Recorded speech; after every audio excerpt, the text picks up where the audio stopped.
Hello and welcome everyone to Genius Guru Learning and YouTube channel of Thinking Brain. Myself Shubham sir और आज मैं आपके सामने geography का जो फर्स्ट चैप्टर है रिसोर्सेज एंड डेवलपमेंट उसमें का एक क्वेश्चन है जो मेरे एक स्टूडेंट ने मुझे भेजा था कि इस क्वेश्चन का आंसर कैसे लिखा जाए। तो वी विल डिस्कस। कोई भी क्वेश्चन है तो उसका आंसर लिखने के लिए हमें सबसे पहले क्या माइंड में मैप बनाना चाहिए ताकि हमारा जो आंसर है वो परफेक्ट बने। तो सबसे पहले हम क्वेश्चन को पढ़ते हैं। क्वेश्चन क्या है? So question is resource planning is essential for sustainable existence of all life forms comment. तो कोई भी क्वेश्चन दिखे सबसे पहले हम उस क्वेश्चन में कीवर्ड्स क्या क्या है वो देखेंगे। तो ये जो क्वेश्चन है इस क्वेश्चन में कीवर्ड है आपका पहला तो रिसोर्स प्लानिंग। रिसोर्स प्लानिंग यानी क्या होता है? Judicious use of resources. दूसरा कीवर्ड हम देखते हैं इसेंशियल। तो जब ये पूछ रहा है कि कोई चीज इसेंशियल है तो हमें बताना है, हमें एक्सपेक्ट किया है कि हम बताएंगे क्यों एसेंशियल है। थर्ड कीवर्ड यहां पर है सस्टेनेबल एग्जिस्टेंस। सस्टेनेबल एग्जिस्टेंस यानी लॉन्ग टर्म में वो जिएगा। तो लॉन्ग टर्म सर्वाइवल के लिए जरूरी होता है, that is sustainable existence. Next keyword है sustainable existence of all life forms. जब हम ऑल लाइफ फॉर्म्स की बात कर रहे हैं तब हम सेल्फिश नहीं बन रहे, ह्यूमंस की बात नहीं कर रहे, सिर्फ प्लांट्स की भी बात कर रहे हैं, हम एनिमल्स की भी बात कर रहे हैं और हम पूरा का पूरा जो हमारा एनवायरमेंट है उसकी भी बात कर रहे हैं। This is the statement. और आगे पूछा गया है कमेंट कीजिए, मतलब आपको यहां पर आपके क्या विचार है इस स्टेटमेंट के ऊपर ये आपको बताना है। सो आई होप ये जो क्वेश्चन है क्वेश्चन क्लियर है। क्वेश्चन क्या कह रहा है कि अगर हमें सस्टेनेबल एग्जिस्टेंस चाहिए हमारा खुद का, एनिमल्स का, एनवायरमेंट का, प्लांट्स का, तो हमें रिसोर्स प्लानिंग करना जरूरी है। तो क्रक्स में हम मोटा मोटी कह सकते हैं question is asking why is resource planning important.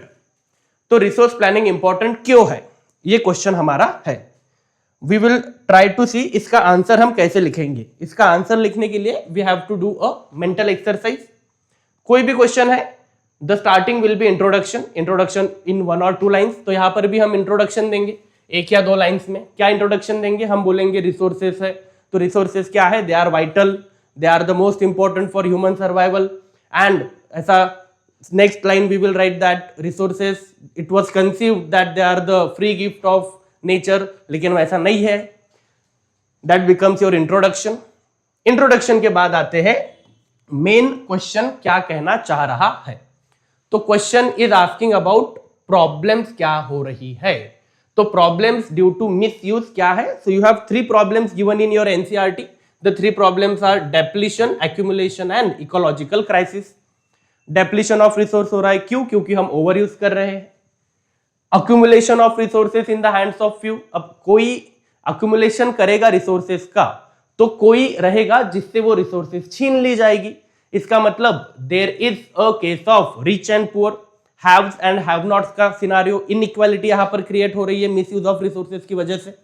And the next one you have ecological crisis.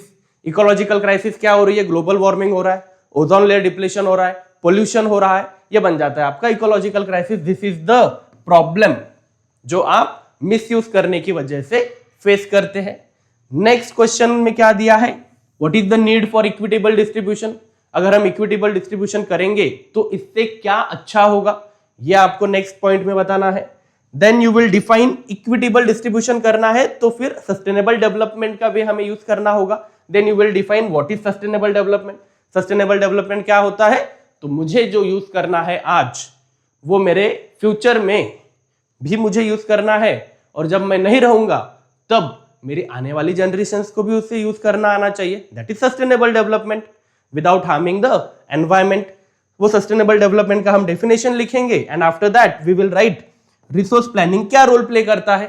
तो रिसोर्स प्लानिंग 3 रोल प्ले करता है। सबसे पहला रोल रिसोर्स प्लानिंग जो रोल प्ले करता है दैट इज जुडिशियस यूज करने के लिए हमें बताता है।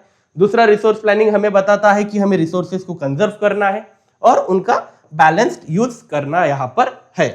Then we will write conclusion. Conclusion में हम लिखेंगे देयरफॉर, वही जो क्वेश्चन का स्टेटमेंट है वो एज इट इज रिपीट करेंगे, हमारा क्वेश्चन बन गया।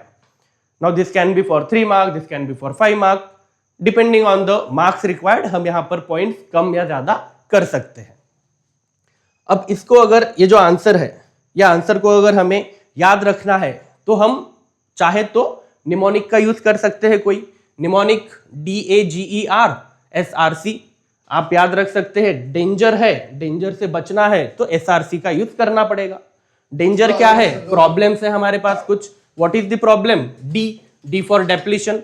What is the problem, A for accumulation of resources, G for global warming and etcetera, आपका ओजोन लेयर डिप्लेशन वगैरह वगैरह उसमें आ जाएगा। देन E that is environmental pollution हो रहा है। देन R दैट इज रिसोर्सेज जो है वो आपके डिग्रेड हो रहे हैं। जितना ज्यादा आप डीपली माइनिंग कर रहे हैं उतना ज्यादा रिसोर्सेज आपके डिग्रेड हो रहे हैं ज्यादा से ज्यादा। This are your problems. Problem है तो सॉल्यूशन भी चाहिए, तो सॉल्यूशन क्या मिलेगा हमें, सस्टेनेबल डेवलपमेंट के रूप में हमें सॉल्यूशन मिलेगा। सॉल्यूशन क्या मिलेगा हमें, रिसोर्स प्लानिंग करके हमें सॉल्यूशन मिलेगा। सॉल्यूशन क्या मिलेगा हमें, conservation and equitable distribution of resources अगर हम करेंगे तो हमें सॉल्यूशन मिलेगा। तो कोई भी क्वेश्चन हो तो क्वेश्चन में हमें आइडेंटिफाई करना है प्रॉब्लम क्या है, क्वेश्चन में हमें आइडेंटिफाई करना है उस प्रॉब्लम को एड्रेस करने की जरूरत क्या है, what is the need, and then we will write what is the solution, और उसके बाद बन जाएगा हमारा conclusion. I hope this question is clear. और यहां पर ये जो पॉइंट्स है ना, ये आप जनरली किसी भी क्वेश्चन में यूज कर सकते हैं, रिसोर्स प्लानिंग का हो, नीड ऑफ रिसोर्स प्लानिंग का हो, या फिर सस्टेनेबल डेवलपमेंट का हो।